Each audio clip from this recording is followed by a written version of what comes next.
वैभव लक्ष्मी की व्रत कथा। मनोहर एक प्राइवेट फर्म में साधारण पद पर कार्य करता था। जितना वेतन मिलता था उसमें घर खर्च मुश्किल से ही पूरा हो पाता था। यही कारण था कि वह धन का यथोचित संग्रह नहीं कर पाया। उसने इतना अवश्य किया था कि अपनी लड़की रचना को अच्छी शिक्षा दिलाने में लापरवाही नहीं बरती थी। रंजना जितनी खूबसूरत थी उतनी ही गुणवान व बुद्धिमान थी। समय के साथ साथ उसने यौवन की दहलीज पर कदम रखा। एक दिन मनोहर की पत्नी माधवी ने कहा, सुनो जी, लड़की अब सयानी हो गई है, इसके बारे में कुछ सोचा है आपने? मनोहर ने कहा, तुम चिंता क्यों करती हो? भाग्यवान, हमारी बिटिया में क्या कमी है? वह सुंदर है, गुणवान है, बुद्धिमान है। इसका हाथ मांगने के लिए तो लड़के वाले की लाइन लग जाएगी, तुम देखती रहना। लेकिन माँ तो माँ ही होती है। उसे बदलते समय का अनुभव भी था। वह जानती थी कि दहेज की समस्या के दिन प्रतिदिन बढ़ती ही जा रही है और दहेज ना देने पर तरह तरह के घटने वाली दुर्घटनाओं से भी वह परिचित थी। समय का चक्र निर्वाध गति से चलता रहा। रंजना ने शिक्षा भी पूरी कर ली। उसने बीए प्रथम श्रेणी से पास करके घर में खुशियां ला दी थी। लेकिन माँ को तो बस एक ही चिंता थी, किसी भी तरह रचना के हाथ पीले हो जाए।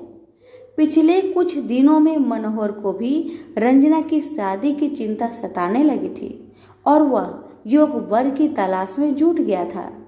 वह जहां भी जाता दहेज की मांग मुंह बाए खरी मिलती। सीधा साधा मनोहर दुनियादारी से परिचित था। उसने तो यही सोचा था कि उसकी लड़की की शादी उसके गुण व रूप के कारण कहीं भी हो जाएगी। लेकिन जब वास्तविकता सामने आई तो वह भी हताश हो गया। एक दिन मनोहर ऑफिस में अपनी सीट पर मुंह लटकाए बैठा था। तभी उसकी सहकर्मी धन सिंह उसके पास आया और पूछा, मनोहर, क्या बात है? मुंह लटकाए क्यों बैठे हो? सब कुछ ठीक ठाक तो है ना? मनोहर ने अपनी सारी समस्या उसके सामने रखी तो वह बोला, आजकल माँ वैभव लक्ष्मी के काफी चमत्कार सुनने में आ रहे हैं। चारों तरफ उन्हीं की जय जयकार हो रही है। सुना है माँ वैभव लक्ष्मी हर समस्या का समाधान चुटकियों में ही कर देती है। मेरा तो कहना है कि तुम भी उनकी शरण में चले जाओ। बिटिया के लिए योग वर खुद ब खुद तुम्हारे द्वार पर आ जाएगा। धन सिंह की बातों से मनोहर का विवेक जाग उठा और उसने पत्नी सहित माँ वैभव लक्ष्मी के 21 शुक्रवार तक व्रत रखने का संकल्प लिया। व्रत के दिन पति पत्नी माँ का ही गुणगान करते रहे और शाम को पूजन कर भोजन करते हैं। इस तरह जब 7वें शुक्रवार का व्रत था, उसी दिन उसकी फर्म का मालिक सेठ दीनदयाल उसके घर पहुंचा। उन्हें देखकर पहले तो मनोहर चौंका, फिर आओ भगत में जुट गया। सेठ दीनदयाल ने मनोहर से कहा, मनोहर, बुरा न मानना तो मैं एक बात कहूँ। मनोहर ने कहा, आप भी कैसी बातें करते हैं सेठ जी, आप तो बस आदेश करें। सेठ दीनदयाल ने कहा, तुम्हारी बेटी रचना मुझे और मेरे लड़के राजेश को बहुत पसंद है। मैं चाहता हूँ कि इन दोनों की शादी कर दी जाए। तुम्हें कोई आपत्ति हो तो मुझे कहो। मनोहर को कानों से सुने शब्द पर विश्वास नहीं हुआ। अपनी प्रसन्नता को मन में दबाते हुए बोला, सेठ जी, कहा आप राजा भोज के सामान और कहा मैं गंगू तेली जैसा। आपके सामने मेरी हैसियत ही क्या है? सेठ दीनदयाल ने उसकी बात को भांपते हुए कहा, मनोहर, तुम किसी प्रकार की चिंता मत करना। यह शादी दहेज के बिना होगी। बस मुझे तो रचना जैसी गुणवान लड़की ही चाहिए। मनोहर और उसकी पत्नी माधवी ने इसे माँ का ही चमत्कार माना और एक दूसरे की तरफ देखते हुए स्वीकृति दे दी। फिर रचना की शादी बड़े धूमधाम से हुई, जिसे देखकर सभी दंग रह गए। शादी के बाद मनोहर और उसकी पत्नी 21 शुक्रवार व्रत पूरे किए। व्रत के अंतिम दिनों दोनों ने 21 कन्याओं को भोजन कराया तथा माँ वैभव लक्ष्मी का विधिवत पूजन कर व्रत कथा की 21 पुस्तकें माँ के श्रद्धालु भक्तों में बांटी। माँ की कृपा से मनोहर माधवी सुखपूर्वक रहने लगे। इधर 9 माह बाद रचना को पुत्र रत्न की प्राप्ति हुई। ये सब माँ के चमत्कार की बदौलत ही संभव हो पाया था। तो सभी मिलकर बोलिए माँ वैभव लक्ष्मी की जय। कथा अच्छी लगे तो दूसरों को शेयर अवश्य करें। कथा। किसी गांव में अनेक लोग रहा करते थे और सभी अपने अपने कामों में मग्न रहते थे। किसी को किसी का चिंता फिक्र परवाह था ही नहीं, सब अपने से ही मतलब रखते थे। इसी कारण से भजन कीर्तन, भक्ति भाव, दया माया, परोपकार जैसे संस्कार कम हो गए। उस गांव में बुराइयां बढ़ गई थी। शराब, जुआ, रेस, व्यभिचार, चोरी डकैती वगैरह बहुत गुना शहर में होता रहता था। इसके बावजूद उस गांव में कुछ अच्छे लोग भी रहा करते थे। ऐसे ही लोगों में शीला और उनके पति की गृहस्थी मानी जाती थी। शीला बहुत धार्मिक प्रवृत्ति की थी और उसका स्वभाव संतोषी था। उनका पति भी विवेकी और सुशील था। शीला और उसका पति कभी किसी की बुराई नहीं किया करते थे और प्रभु भजन में अच्छी तरह समय व्यतीत करते थे। शहर के लोग उनकी गृहस्थी की सराहना करते थे। देखते ही देखते दिन बीतने लगा, समय बदल गया। शीला का पति बुरे लोगों से दोस्ती कर बैठा। अब होना क्या था वो तो हम सभी जानते हैं। अच्छे संगति का असर हमेशा अच्छा ही होता है, बुरा संगति का असर हमेशा बुरा ही होता है। इसलिए हमें हमेशा अच्छे संगति से संगत रखना चाहिए, बुरे से नहीं। अब जब शीला का पति बुरे लोगों से दोस्ती कर बैठा, अब वह जल्द से जल्द करोड़पति बनने का ख्वाब देखने लगा। इसलिए वह गलत रास्ते पर चल पड़ा। फलस्वरूप वह रोडपति बन गया। कहा जाता है ना, लालच बुरी बला है, इसीलिए लालच नहीं करना चाहिए। अपना ईमानदारी और मेहनत से आगे बढ़ना चाहिए। अब जब शीला का पति रोडपति बन गया, जानी रास्ते पर भटकते भिखारी जैसी उसकी हालत हो गई थी।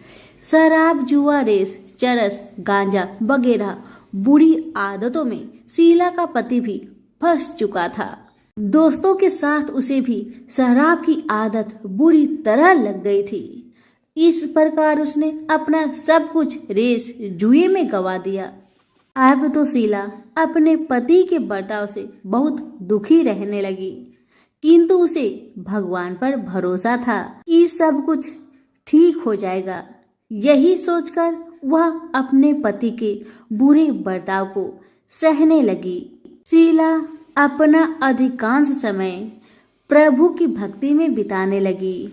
अचानक एक दिन दोपहर को उनके द्वार पर किसी ने दस्तक दिया। शीला ने द्वार खोलकर देखा कि एक माजी खड़ी थी। उनके चेहरे पर अलौकिक तेज निखर रहा था। उनकी आंखों में से मानो अमृत की वर्षा हो रहा था। उनका भव्य चेहरा करुणा और प्यार से छलक रहा था।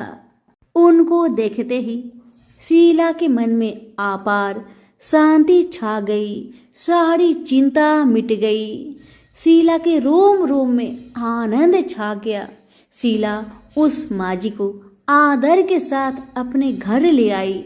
दुख का बात यह था कि शीला के घर में बैठाने के लिए कुछ भी नहीं था कि माजी को किस पर बैठाया जाए। बेचारी यह सोच विचार के उसने एक सकुचाकर एक फटी हुई चादर पर उनको बिठाया और शीला ने कहा, माजी, मेरे घर में और कुछ भी नहीं है जो मैं आपको बैठा सकूं, इसलिए माँ मुझे माफ करना, मैं आपको फटी हुई चादर पर बैठा रही हूँ।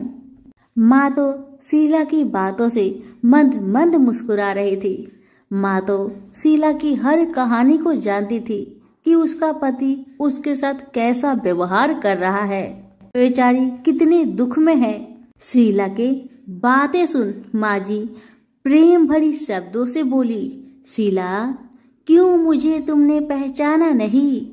हर शुक्रवार को लक्ष्मी जी के मंदिर में भजन कीर्तन के समय मैं ही तो वहां आती हूँ।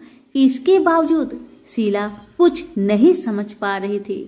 फिर माँ जी ने कहा, तुम बहुत दिनों से मंदिर नहीं आ रही हो, अतः मैंने सोचा चलो मैं ही देख लेती हूँ। माँ जी के अति प्रेम भरे शब्दों से शीला का हृदय पिघल गया।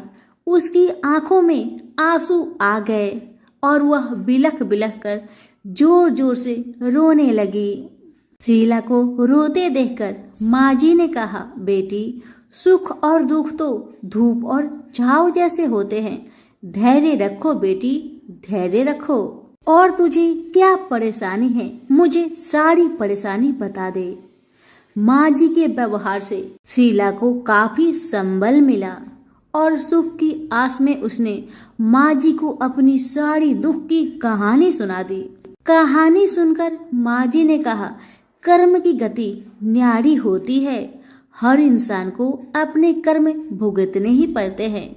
इसलिए बेटी तू चिंता मत कर, अब तू कर्म भुगत चुकी है।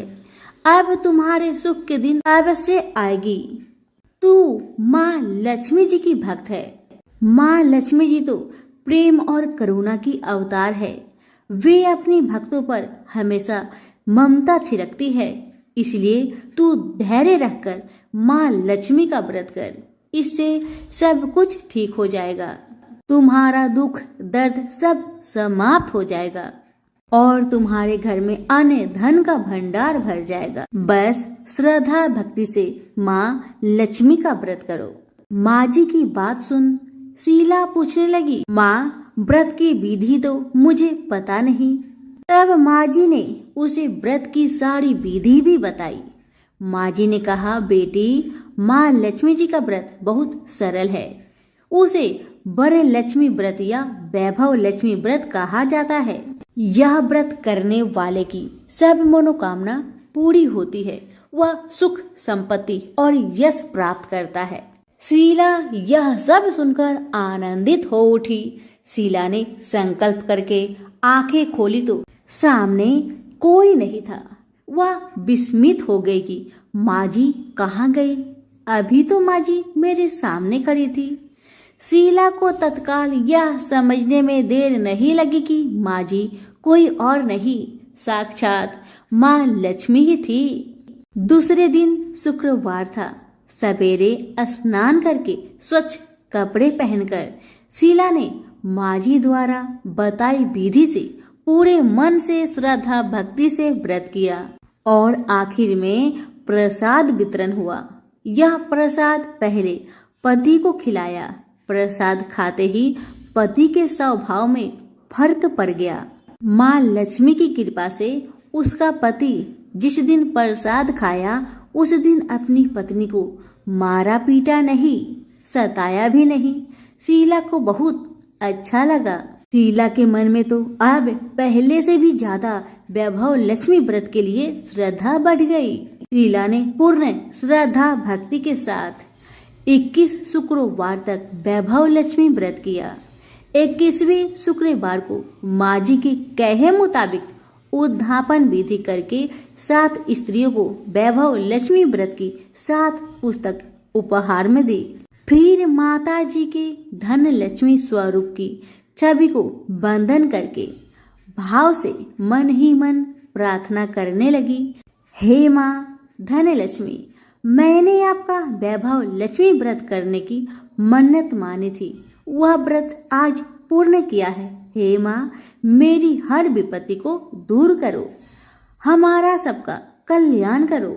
जिसे संतान ना हो माँ, उसे संतान देना। सौभाग्यवती स्त्री का सौभाग्य को माँ अखंड रखना। कुंवारी लड़कियों को मन भावन पति देना। जो आपका यह चमत्कारी वैभव लक्ष्मी व्रत करे, उनकी सब विपत्ति को दूर करना, सभी को सुखी रखना। हे माँ, आपकी महिमा अपार है। ऐसा बोलकर लक्ष्मी जी के धन लक्ष्मी स्वरूप की छवि को प्रणाम किया।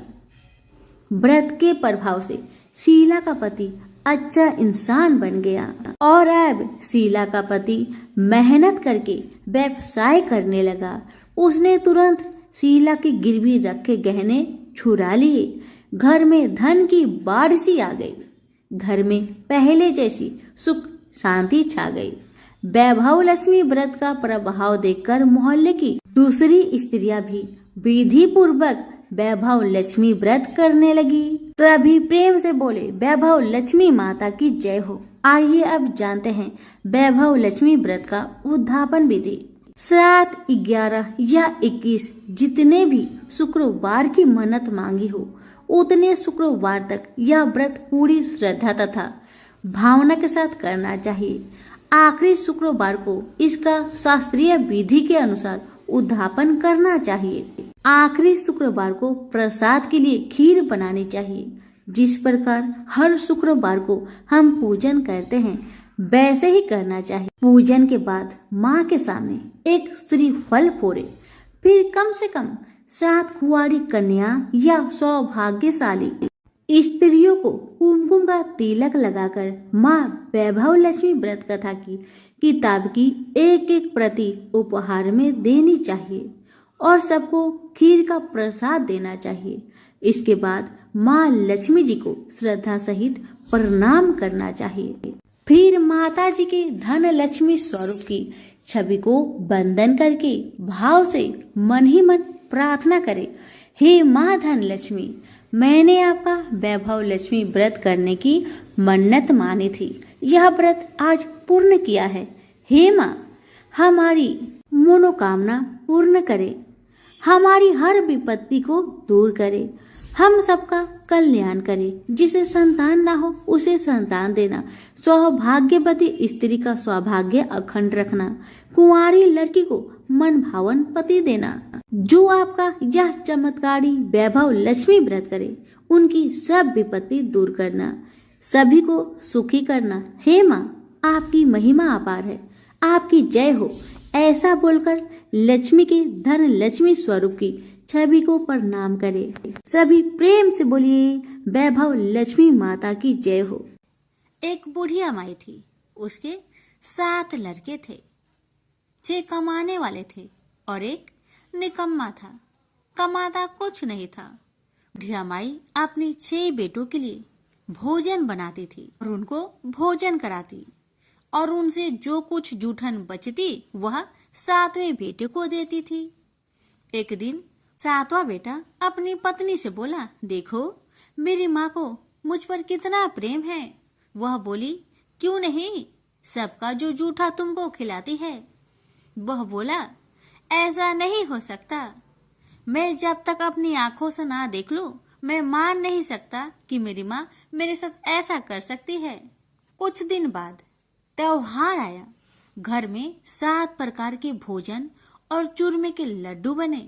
अब सबसे छोटे लड़के ने यानी कि 7वें लड़के ने अपना सिर दुखने का बहाना बनाया और पतला चादर ओढ़कर रसोई घर में सो गया, ये देखने के लिए कि मेरी माँ मुझे जूठे भोजन देती है या फिर बनाई हुई ताजी भोजन देती है। लड़का झूठ मूठ का सोने के नाटक करके रसोई घर में सोया हुआ है। वह पतले चादर के अंदर से सब कुछ देख रहा था। तभी 6 भाई भोजन करने आए।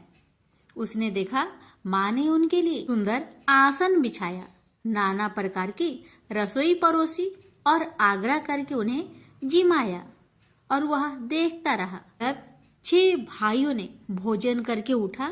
तब माँ ने क्या किया कि उनकी बची हुई भोजन, जूठी भोजन थालियों में से इकट्ठा करके सभी लड्डुओं के टुकड़ों को उठाकर एक लड्डू बनाया और सभी जूठन को साफ करके बुढ़िया ने अपने सबसे छोटे लड़के को पुकारा, बेटा 6 भाई भोजन करके चले गए, अब तू ही बाकी है, उठ और खाना खा ले। तब वह बेटा कहने लगा, माँ मुझे आज भूख नहीं लगा है, मुझे भोजन नहीं करना, मैं अब जहाँ नहीं रहूंगा, मैं परदेश चला जाऊंगा। अपने बेटे की बातें सुन माँ ने कहा, बेटा तू कल जाना चाहता है ना, कल क्यों जाएगा, तुम आज ही चला जा। तब बेटा बोला, हाँ माँ मैं आज ही चला जा रहा हूँ। यह कहकर वह घर से निकल गया। चलते समय पत्नी की याद आई। वह गौशाला में उपले थाप रही थी। वहां जाकर वह बोला, हम जावे परदेश, आवेंगे कुछ काल, तुम रहियो संतोष से, धर्म अपनो पाल। पत्नी बोली, जाओ पिया आनंद से, हमरो सोच हटाए, राम भरोसे हम रहे, ईश्वर तुम्हें सहाय। दो निशानी आपन, देख धरु में धीर, सुधी मती हमारी, बिसारियो रखियो मन गंभीर। पति बोला, मेरे पास तो कुछ नहीं, यह अंगूठी है, सुले और अपनी कुछ निशानी मुझे भी दे। पत्नी बोली, मेरे पास क्या है, यह गोबर से भरा हाथ। यह कहकर पति की पीठ पर गोबर के हाथ की थाप मार दी। अब पति चल दिया। चलते चलते दूर देश पहुंचा। वहां एक साहूकार की दुकान थी। वहां जाकर कहने लगा, भाई मुझे नौकरी पर रख लो। साहूकार को जरूरत थी तो वह बोला, रह जाओ। लड़के ने पूछा, तनख्वाह क्या दोगे? तो साहूकार ने कहा, तुम्हारा काम देखकर तब हम दाम देंगे। साहूकार की नौकरी मिली। वह सुबह 7 बजे से 10 बजे तक नौकरी करने लगा। कुछ दिनों में दुकान का सारा लेन देन, हिसाब किताब, ग्राहकों को माल बेचना, सारा काम करने लगा। साहूकार के 7-8 नौकर थे। वे सब चक्कर खाने लगे। यह तो बहुत होशियार बन गया है। सेठ ने भी काम देखा और 3 महीने में ही उसे आधे मुनाफे का हिस्सेदार बना लिया। वह कुछ वर्ष में ही नामी सेठ बन गया और मालिक सारा कारोबार उस पर छोड़कर चला गया। इधर पति की अनुपस्थिति में उसकी पत्नी को सास ससुर दुख देने लगे। सारी गृहस्थी का काम करा के उसे लकड़ी लेने जंगल में भेजते हैं।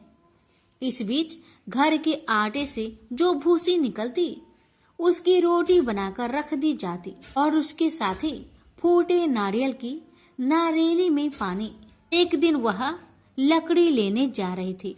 रास्ते में बहुत सी स्त्रियां संतोषी माता की व्रत करते दिखाई दी। वह लड़की खड़ी होकर कथा सुनने लगी और पूछा, बहनों तुम किस देवता की व्रत करती हो और उसके करने से क्या फल मिलता है? यदि तुम इस व्रत का विधान मुझे समझाकर कहोगी तो मैं तुम्हारा बड़ा एहसान मानूंगी। तब उनमें से एक स्त्री बोली, सुनो बहन, यह संतोषी माता का व्रत है। इसके करने से निर्धनता, दरिद्रता का नाश होता है और जो कुछ मन में कामना हो सब संतोषी माता की कृपा से पूरी होती है। तब उसने उससे व्रत की विधि पूछी। वह भक्तिनी स्त्री बोली, 1.25 आने का गुड़ चना लेना, इच्छा हो तो 5.25 आने का लेना या फिर 1.25 रुपए का भी सहूलियत के अनुसार लाना। बिना परेशानी और श्रद्धा व प्रेम से जितना भी बन पड़े 1.25 लेना। प्रत्येक शुक्रवार को निराहार रहकर कथा सुनना। इसके बीच कर्म टूटे नहीं, लगातार नियम पालन करते रहना। सुनने वाला कोई ना मिले तो घी का दीपक जला उसके आगे या जल के पात्र के सामने रखकर कथा कहना। जब कार्य सिद्ध ना हो नियम का पालन करना और कार्य सिद्ध हो जाने पर व्रत का उद्यापन करना। 3 मास में माता फल पूरा करती है। यदि किसी के ग्रह खोटे भी हो तो भी माता वर्ष भर में कार्य सिद्ध करती है। फल सिद्ध होने पर उद्यापन कर लेना चाहिए, बीच में नहीं। उद्यापन में 2.5 सेर आटे का खाजा तथा इसी परिमाण में खीर तथा चने का साग करना। 8 लड़कों को भोजन कराना। जहाँ तक मिले देवर, जेठ, भाई, बंधु के हो, न मिले तो रिश्तेदारों और पास पड़ोसियों को बुलाना, उन्हें भोजन करा, यथाशक्ति दक्षिणा दे, माता का नियम पूरा करना, उस दिन घर में खटाई न खाना। यह सुन बुढ़िया माई के लड़के की बहू चल दी। रास्ते में लकड़ी की बोझ को बेच दिया और उन पैसों से गुड़ चना ले माता की व्रत की तैयारी कर आगे चली और सामने मंदिर देखकर पूछने लगी, यह मंदिर किसका है? सब कहने लगे, संतोषी माता का मंदिर है। यह सुनकर माता के मंदिर में जाकर चरणों में लौटने लगी, दीन हो विनती करने लगी, माँ मैं निपट अज्ञानी हूँ, व्रत के कुछ भी नियम नहीं जानती, मैं दुखी हूँ। हे माँ जगत जननी मेरा दुख दूर कर, मैं तेरी शरण में आई हूँ।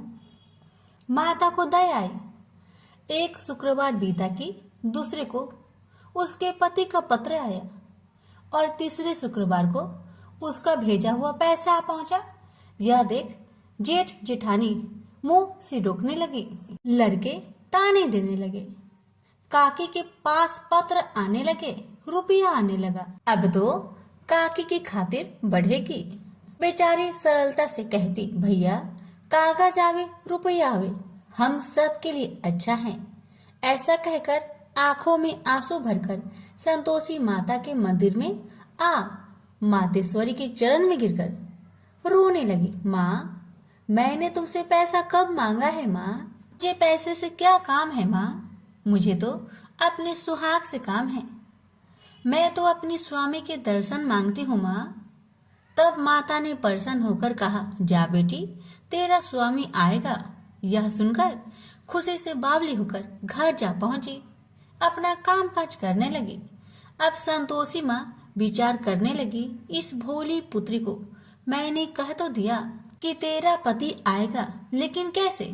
वह तो इसे सपने में भी याद नहीं करता। उसे याद दिलाने को मुझे ही जाना पड़ेगा। इस तरह माता जी उस बुढ़िया के बेटे के पास जा सपना में प्रकट हो कहने लगी, साहूकार के बेटे तुम सो रहा है या जागता है?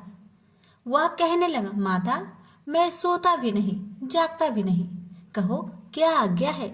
माता कहने लगी, तेरे घर बार कुछ है कि नहीं? वह बोला, मेरे पास सब कुछ है माँ, माँ बाप है, पत्नी है, क्या कमी है माँ?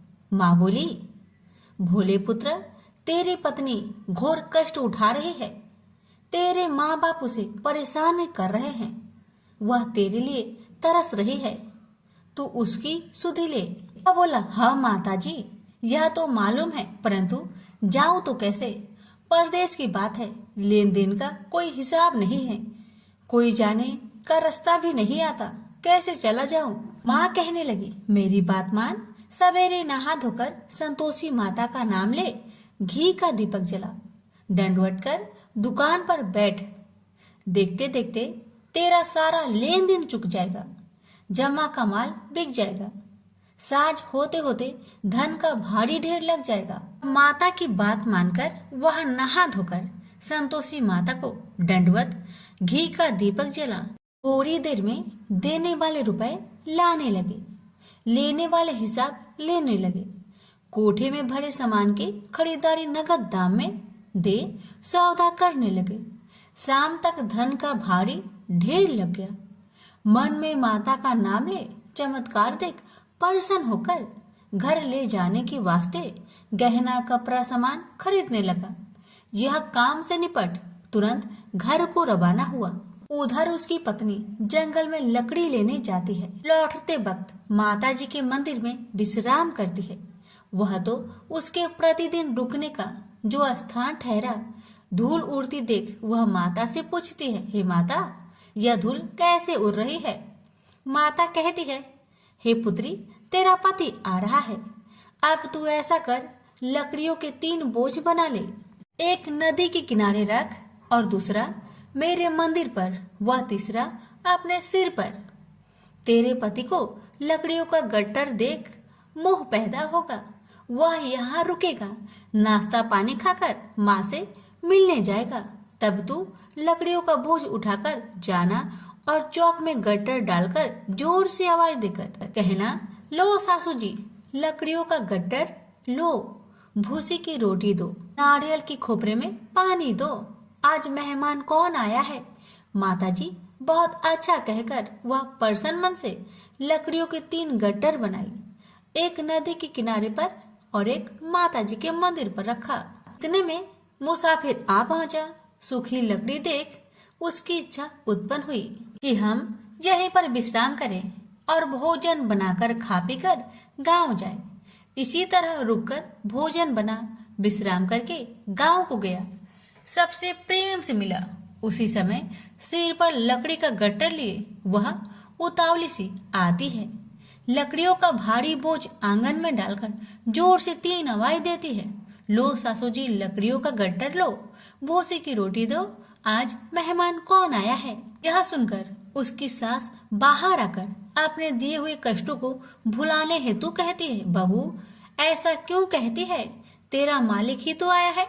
आ बैठ, मीठा भात खा, भोजन कर, कपड़े पहन, गहने पहन। उसकी आवाज सुन उसका पति बाहर आता है। अंगूठी देख व्याकुल हो जाता है और माँ से पूछता है, माँ यह कौन है। माँ ने कहा, बेटा यह तेरी पत्नी है, जब से तू गया है तब से सारे गांव में भटकती फिरती है, घर का कामकाज कुछ नहीं करती, 4 पहर आकर खा जाती है।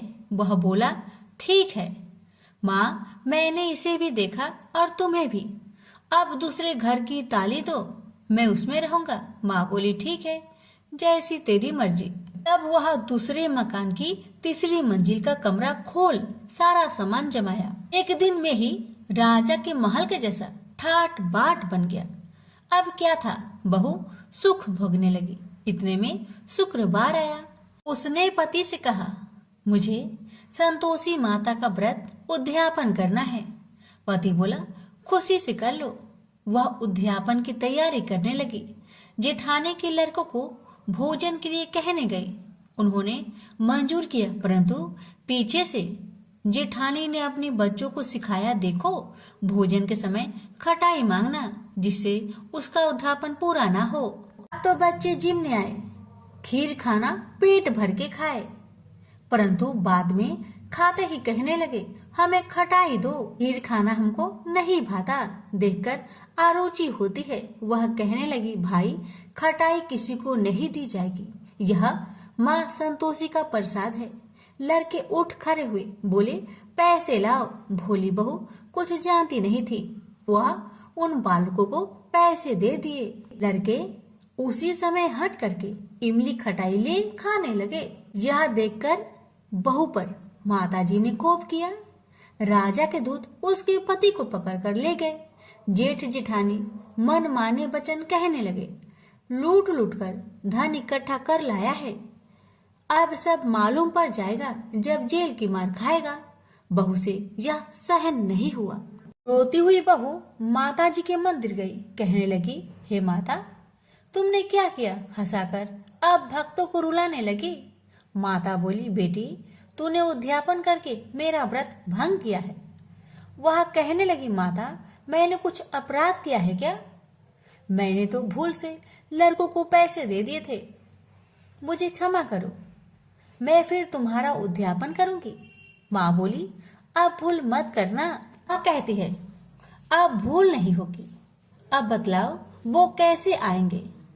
माँ बोली, जा पुत्री, तेरा पति तुझे रास्ते में आता मिलेगा। वह निकली, राह में पति आता मिला। वही पूछी, कहाँ गए थे? वह कहने लगा, इतना धन जो जमाया है उसका टैक्स राजा ने मांगा था, वह भरने गया था। वह प्रसन्न हो बोली, भला हुआ, अब घर को चलो। कुछ दिन बाद फिर शुक्रवार आया। फिर वह बोली, मुझे माता का उद्यापन करना है। पति ने कहा, करो। पत्नी फिर जेठ के लड़कों को भोजन को कहने गई। ठानी ने 1-2 बातें सुनाई। सब लड़कों को सिखाने लगी, तुम सब लोग पहले ही खटाई मांगना। लड़के भोजन से पहले कहने लगे, हमें खीर नहीं खाना, हमारा जी बिगड़ता है, कुछ खटाई खाने को दो। वह बोली, खटाई किसी को नहीं मिलेगा, आना हो तो आओ। वह ब्राह्मण के लड़के को लाकर भोजन कराने लगी। यथाशक्ति दक्षिणा की जगह एक एक फल उन्हें दिया। संतोषी माता प्रसन्न हुई। माता की कृपा होते ही 9वें मास में उसके चंद्रमा के समान सुंदर पुत्र प्राप्त हुआ। पुत्र को पाकर प्रतिदिन माता जी के मंदिर में जाने लगी। माँ ने सोचा, यह रोज आती है, आज क्यों न आई, इसके घर चलो। यह विचार कर माता ने भयानक रूप बनाया। गुड़ चने से सना मुख, ऊपर सूर्य के समान होठ, उस पर मक्खियां भीन भीन कर रही थी। दहली पर पैर रखते ही उसकी सास चिल्लाई, देखो रे देखो, कोई चुड़ैल डाकिन चली आ रही है। लड़कों, इसे भगाओ, नहीं तो किसी को खा जाएगी। लड़के भागने लगे, चिल्लाकर खिड़की बंद करने लगे। बहू रोशनदान में देख रही थी।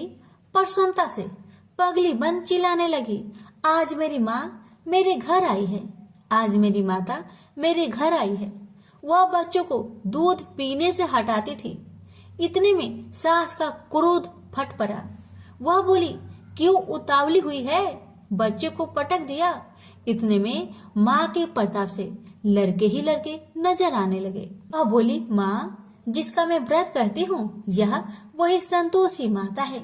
सबने माता जी के चरण पकड़ लिए और विनती कर कहने लगे, हे माता, हम मूर्ख हैं, अज्ञानी हैं। तुम्हारे व्रत की विधि हम नहीं जानते। व्रत भंग कर हमने बड़ा अपराध किया है। जग माता, आप हमारा अपराध क्षमा करो। इस प्रकार माता प्रसन्न हुई। बहू को प्रसन्न हो जैसा फल दिया, वैसा माता सबको दे। जो पढ़े उसका मनोरथ पूर्ण हो, जो सुने उसका भी मनोरथ पूर्ण हो। प्रेम से बोलिए संतोषी माता की जय।